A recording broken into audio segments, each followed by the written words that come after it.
Welcome back to the channel. I wanted to do a follow-up video on the version 11 video I did. Been watching Facebook and there's so many people who love or hate version 11. I mean, let's face it, generally people hate change, right? I mean, I don't like change. I like things the way they are, but the only way you get improvements and you get things to get better down the road is with change. Change brings about new things that eventually we get used to and we find out we're better for us than the old things. But I get it. There's some things that change that we really don't want to change. So I'm doing a real quick video here on a couple of hacks that I've found for version 11 to get to things that maybe seem harder to get to than they used to.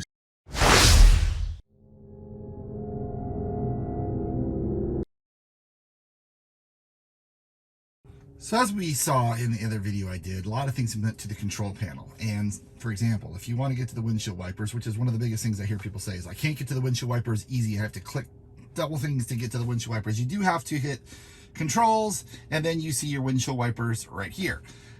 Which, yeah, if you're driving, to have to hit that and get into here is a bit of a pain. But I guess what I found is if I'm driving and I need my windshield wipers on, all I need to do is hit the windshield wiper on the side of the stock.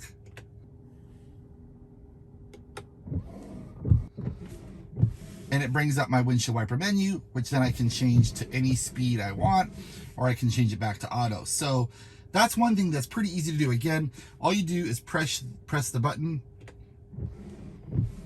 on the stock. It brings up the sub menu.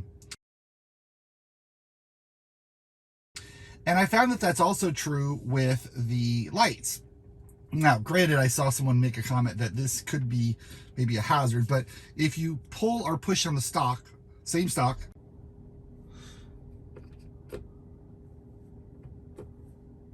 it'll bring up the light menu. So there's a light menu. I've got the fog lamps. I've got auto high beams. I've got lights off, parking lights, lights on, or auto. So I have all the same options that I had before. It's just I have to pull the stock to get to that menu. So two things that are still easy to get to, maybe not as what we're used to, but again, not that hard to get to in order to be able to get that information.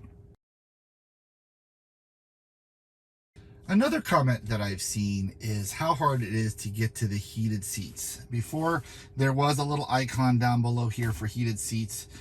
It was really easy to click on the heated seats. To get to it, it is a little different now. You do have to hit two things to get to the heated seats, but there is another option. So now the climate is down here, and you notice that the climate's here. When someone's sitting on the passenger side, there'll actually be another climate over here.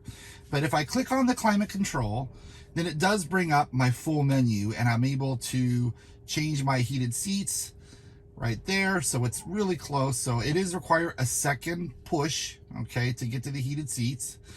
But another option is if I change the temperature, then it'll bring up the full menu where I can also change the heated seat. So again, it does require one more touch than before, but it's right there. It's not difficult to get to.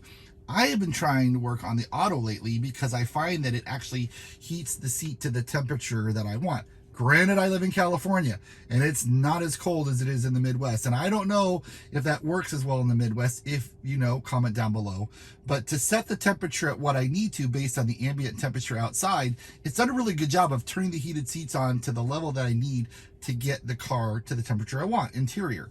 So I think that's a pretty slick deal. I like how if you split the temperature, how it does show the passenger's temperature on the side, and then they can change their temperature as well. So again, different than before. Another thing you can do to get the climate, which is really easy, is just swipe up.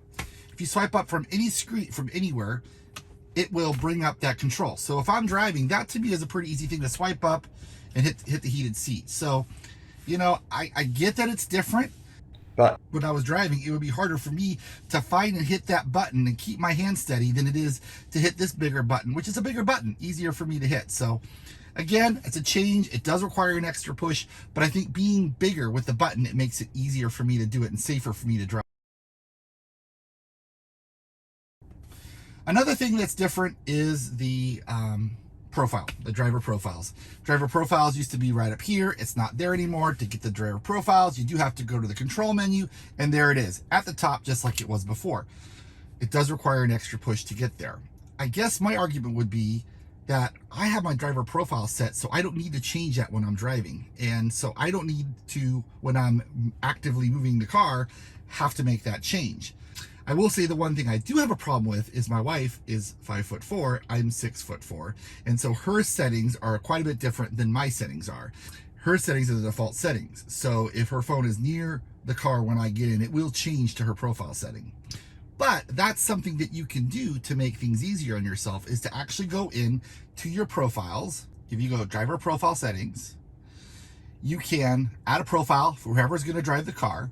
And if you go into locks, you can actually change each lock to that particular person's driver profile setting. So as you can see here, there's my iPhone. It says Rob. Rob is the profile that Rob's iPhone is set to. So when I get in the phone and my phone connects, it will switch to my settings. If my wife gets in the phone, it will connect to her settings. And she also has a key fob that's linked to her profile. I have a key card that's linked to my profile. She has a key card that's linked to her profile. So all you have to do in the car is set your lock to your profile, and it will change based on whoever gets in. As I said, hers is the default profile, so if hers is close, it will switch to hers. But another way you can get around that is by setting up an easy entry profile where the seat starts way in the back no matter who's in the car, and then when you start, it will switch to that particular person's profile. So something to make things work. It's not as good as being able to click up here. I admit I have to click to an extra spot, but it does work. Another comment I've seen is that I can't get to my dash cam. My dash cam used to be right up here. I can't get to my dash cam. I need to get to my dash cam. A couple things on that. Number one, there is an option for the dash cam as an icon, and you can hold that icon down. You can bring it down to the bottom, and you can make it one of your permanent icons down there, which will bring up the dash cam. Of course, I never need the dash cam when I'm driving the car. It's only when I'm stopped. So I don't know that that's as huge an issue for me. In addition, I can hit the control panel, and I can then turn on the dash cam right here. I can turn on Sentry mode right there. I can do all that things with an extra click. It is an extra click, but it is there. The other thing you can do is you can set your Sentry mode to record based on location. So if I go into safety and I scroll down to Sentry mode, I can leave it default on or off, and I can also default to excluding home, I can exclude work, or I can exclude my favorites. So I don't need to worry about having Sentry mode, turning it on and turning it off. The car will automatically do it if I leave the Sentry mode on and just exclude those places where I don't need it. So again, I don't know if you would need to come in here and click on the Sentry mode to turn it on, but you can with one click, or you can have it auto default. Another thing you can do is you used to be able to click on up here to get it to record the dash cam if you wanted to save dash cam footage, which honestly for me, it was always hard to get to there. I'm driving and I'm trying to click on here. It's hard enough for me to click on this thing to show the autopilot FSD people I have autopilot video I want them to see, but it was hard for me to get there. So one thing you could do, instead of having to hit that dash cam button that used to be up there, is you can set your dash cam to record the on honk. So basically if I honk the horn, it will save the dash cam footage. So I don't need to hit any other button. And that's the biggest button you can hit, right here on the steering wheel. So I recommend changing your dash cam setting to on honk. Now, if you look at information, you can see that auto saves up to 10 minutes of your video to USB drive when your vehicle detects the occurrence of an accident, which I recommend. Manual means I've got to manually do it. I have to tap the dash cam icon. I have to tap the dash cam icon. On honk, which I recommend, you hit the horn. I mean, if something happens, you're going to probably hit the horn anyways, and it's going to record your dash cam footage. So I recommend that. So again, I have mine set on auto and on honk. I recommend that, so that way if you get in an accident or if you have to record something, you can just honk the horn. So another thing you can do if you don't want to set the default is you can just tap the button, tap your controls, bring up the controls. While it's recording, tap the button, and it will save that dash cam footage. So it does require an extra touch, but that is another option if you don't want to rely on the honking the horn. A couple of things used to be in cards at the bottom, which are gone now, and I do miss having some of those things in the card. one of the things which you can't get to is tire pressure. The only way to get to the tire pressure is to click the car, hit service, and there's your tire pressure. Although I never really need it when I'm driving. I know that if I have a problem, it will bring up a triangle showing me that I have a problem. And I'm wondering if it brings up the triangle, if you hit the triangle, if it'll bring up the tire pressures. Let's check that out. Okay, so I've let enough air out of the tire, so now I do have the warning sign. And the warning sign's a little tire fight. Now let's get out of here. Click on the warning sign. Okay. It doesn't do anything. I was wondering if I clicked on that, if it would bring up the tire menu. It doesn't. It does tell me I have an issue, but then I still have to go into here. I still have to go into service, and I can see there's my tire that's got an issue. So that's one thing Tesla might be able to do, because it is kind of annoying if you have an issue. You want to be able to see what it is. But I guess what I would do normally if I have a tire issue like that, I would pull over and check the service. So bummer. And also I found out you can't click on this and say tire. It doesn't know that command. Command not available. And you can't say, what are my tire pressures?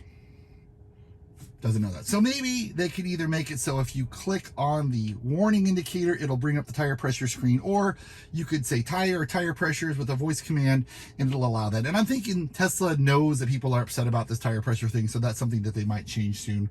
I don't think bringing back the cards is the answer. I think actually having another way to get to it quickly would be great. So interesting. The other thing that I miss is my trips. The trips, you know, I would go there and see what my efficiency was. You have to go to the menu, you have to hit trips in order to get your trip information, which it's requiring an extra step. But usually I didn't do that until I was stopped. I mean, if you look at most of my videos, when I'm stopped is when I do it, or I'm at a light or something. That's when I'm usually checking. I'm not usually doing it when I'm driving. One thing you can do though, is you can set the energy icon at the bottom, and your energy icon is going to give you what your efficiency is in the last 5, 15, or 30 miles. To me, that's what I usually want to know. How efficient have I been lately, last 5 miles, or how efficient have I been in the last 30 miles? So that's something you can use really easy. You could set the icon up at the bottom. It pops up. There's your efficiency. It tells me my average is 309 in the last 30 miles. My projected range, not my rated range, but the actual projected range is 158 miles. And if I want to see what it was more recently, I can see 323, 279, 309. So even though the card's not there and I can't see that efficiency or what's been used, I can see what my efficiency is for the last 5, 10, 15, or 30 miles using the energy app, which I think is a great way. And that's actually what I use more. And I love that that's now right at the bottom where I can pull that up. I don't have to go into a menu to find that. So the other thing that's kind of interesting, I don't know if this is a foreshadowing, but all of these icons are available here, and there's multiple icons that I don't need. But I'm wondering if this is foreshadowing the Tesla App Store. I've heard rumors of a Tesla App Store, and this to me makes sense, because if they're going to add a Tesla App Store, you'll be able to buy additional apps, select them, and change them out with the 4 on the bottom. Again, you can only have 4 on the bottom. The 2 most recent show up here, and the 4 that you've selected to save are here. But if there's an App Store down the road, maybe there's Apple CarPlay, maybe there's Android CarPlay, whatever Android's called. That would be really cool if that's an app that we can purchase and we can put down there, or an app that they just give us, who knows. So that's an interesting thought that might be coming down the road. So I guess in conclusion, nobody likes change. Well, maybe some people do, but most people don't like change. But change is the only way we're going to continue to evolve the car, continue to evolve the software. And I'm pretty sure that Tesla's going to listen. I've already seen some posts where they're listening to some of the feedback and they're going to make some adjustments. And that's good.